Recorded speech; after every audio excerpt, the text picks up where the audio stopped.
রমজানকে কি করে নিলেন, তামাশা বানাই নিলেন। তো রমজানের প্রথম প্রস্তুতি হবে ইস্তেগফার করা।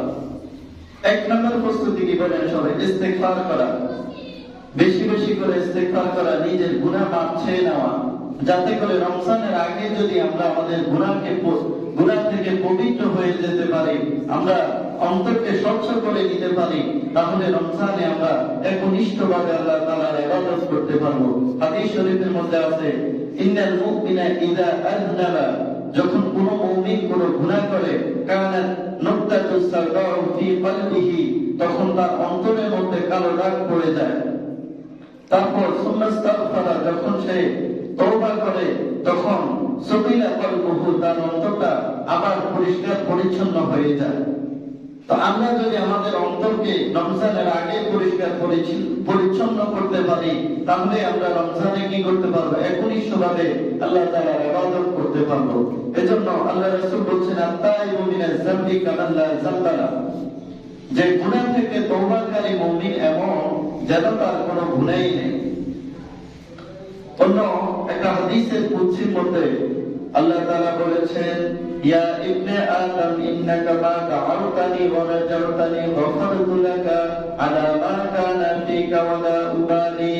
হে আদম সন্তান, যতক্ষণ পর্যন্ত তুমি আমার প্রতি ক্ষমার আশা রাখবে, আমার প্রতি আশাবাদী থাকবে, ইন্নাকা মা দাআউতানি ওয়া রাজাউতানি, আমাকে ডাকবে ক্ষমার আশা নিয়ে, লা তাইতানি, আমাকে ডাকবে ক্ষমার আশা নিয়ে, আমি তোমাকে মাফ করতে থাকবো, গফারতু লাকা আলা মা কানা ফিকা ওয়া লা উবালি। আমি এই ক্ষেত্রে কারো কোনো পরোয়া করি না, যতক্ষণ তুমি আমার প্রতি ক্ষমার আশা রাখবে এবং আমার কাছে ক্ষমা চাইবে, আমি তোমাকে মাফ করে দিব, ওয়া লা উবালি, এই ক্ষেত্রে আমি কারো কোনো পরোয়া করি না।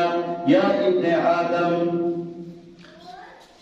ইন্নাকা লা আতাইতানি বিকুরাবিল আরদি খাতায়া, হে আদম সন্তান, যদি তুমি জমিন ভরা গুনাহ নিয়ে, জমিন ভর্তি গুনাহ নিয়ে আমার সামনে উপস্থিত হও, সুম্মা লাকিতানি লা তুশরিকু বিহি শাইআ, জমিন পরিমাণ গুনাহ করে ফেলেছ, তোমার গুনাহ করতে করতে জমিন পরিপূর্ণ হয়ে গিয়েছে, অতঃপর তুমি আমার সাথে সাক্ষাৎ করেছ এমন অবস্থায় যে তুমি আমার সাথে কাউকে শরীক করো নাই, তাহলে আল্লাহ তাআলা বলে, আমি জমিন পরিমাণ ক্ষমা নিয়ে তোমার সাথে মিলিত হব। ইয়া ইবনে আদম লাউ বালাগাত যুনুবুকা আনানাস সামা, হে আদম সন্তান, যদি তোমার গুনাহ এই পরিমাণ হয় যে তোমার গুনাহ করতে করতে তোমার গুনাহ আকাশ পরিমাণ পৌঁছে গিয়েছে, লাউ বালাগাত যুনুবুকা আনানাস সামা সুম্মা ইস্তাগফারতানি, অতঃপর তুমি এই পরিমাণ গুনাহ করার পরেও আমার কাছে তুমি ক্ষমা চেয়েছো, গফারতু লাকা ওয়া লা উবালি, তাহলে আমি তোমাকে মাফ করে দিব, আমি কারো কোনো পরোয়া করি না। তাহলে আল্লাহ তাআলা তো আমাদেরকে ক্ষমা করার জন্য সর্বদাই প্রস্তুত, তিনি ক্ষমা করার জন্য বসে আছেন, কিন্তু আমরা মাফ চাইতে রাজি নয়, আমরা মাফ চাওয়ার জন্য প্রস্তুত নয়। তাহলে রমজানের পূর্ব প্রস্তুতি হবে যে আমরা আল্লাহ তাআলার দরবারে বেশি বেশি করে ইস্তেগফার করব। হাদিস শরীফের মধ্যে আছে, মান লাযিমাল ইস্তেগফার, যে ব্যক্তি নিজের জীবনে ইস্তেগফারকে বাধ্যতামূলক করে নিল, জাআলাল্লাহু লাহু মিন কুল্লি সাইফিন মাখরাজা, আল্লাহ তাআলা তার জীবনের সমস্ত বিপদ আপদ দূর করে দিবেন, সমস্ত সংকীর্ণতা দূর করে দিবেন, অমিন কুল্লি হামিন ফারাজা, এবং সমস্ত ধরনের চিন্তা থেকে মুক্ত করে দিবেন, ওয়া রাযাকাহু মিন হাইসু লা ইয়াহতাসিব, এবং তাকে এমন স্থান থেকে রিজিক দান করবেন যেটা সে কল্পনা করে নাই। এই হচ্ছে ইস্তেগফারের।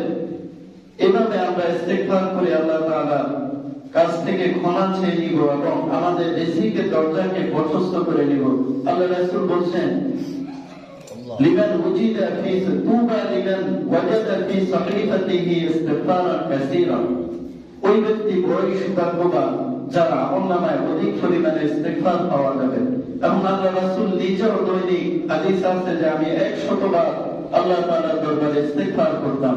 তো যেই রাসূলের জীবনে গুনাহের লেশ মাত্র নেই, গুনাহের কোন নাম নিশানাও নেই, সেই মানুষটি যদি আল্লাহ তাআলার দরবারে এত পরিমাণে ইস্তেগফার করতে পারেন, আর আমরা তো এমন মানুষ জমিনের যে অংশে আমরা পা রেখেছি সেখানে আমরা গুনাহের সাক্ষী বানিয়ে রেখেছি, তাহলে আমাদের কি পরিমাণ ইস্তেগফার করা উচিত।